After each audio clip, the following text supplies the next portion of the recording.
La conduite d'un véhicule est exigeante, d'où l'importance d'être au mieux de ses capacités physiques et intellectuelles. Il faut savoir que ce n'est pas l'âge d'un conducteur qui détermine sa capacité de conduire, mais plutôt son état de santé.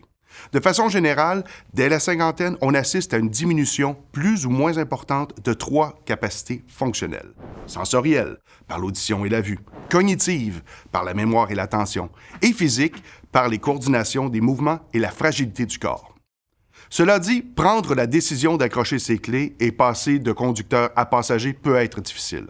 C'est pourquoi il est important d'en discuter avec une personne de confiance, conjoint, ami ou encore un professionnel de la santé.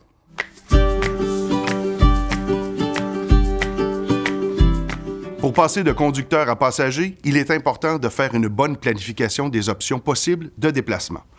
Le transport collectif, les services d'accompagnement bénévole, le covoiturage, le taxi, la marche, le vélo électrique, la famille, les amis et finalement les fauteuils roulants, triporteurs, quadriporteurs qu'on appelle aide à la mobilité motorisée.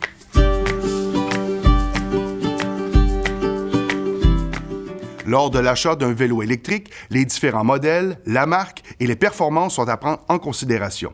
Tout d'abord, on suggère d'aller essayer le vélo convoité. La position de conduite et le confort sont primordiales. Ensuite, en fonction de votre expérience, choisissez-en un avec plus ou moins d'assistance électrique. Ceux équipés de moteurs dans le pédalier sont plus performants et durables. Vérifiez l'autonomie de la batterie en fonction de la distance que vous voulez parcourir. Le poids du vélo est également à considérer, si l'on doit le transporter ou le soulever pour l'installer sur un support à vélo.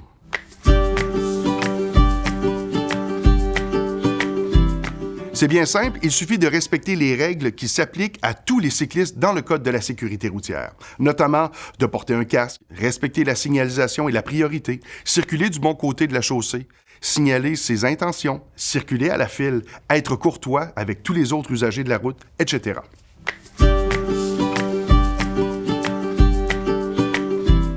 Les fauteuils roulants électriques, les triporteurs et les quadriporteurs font partie des aides à la mobilité motorisée.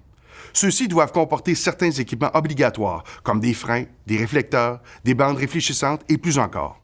Règle générale, une personne utilisant une aide à la mobilité motorisée doit suivre les règles des piétons lorsqu'elle se trouve sur un trottoir ou s'engage dans une intersection et celles des cyclistes lorsqu'elle se trouve sur une piste cyclable, une chaussée ou un accotement.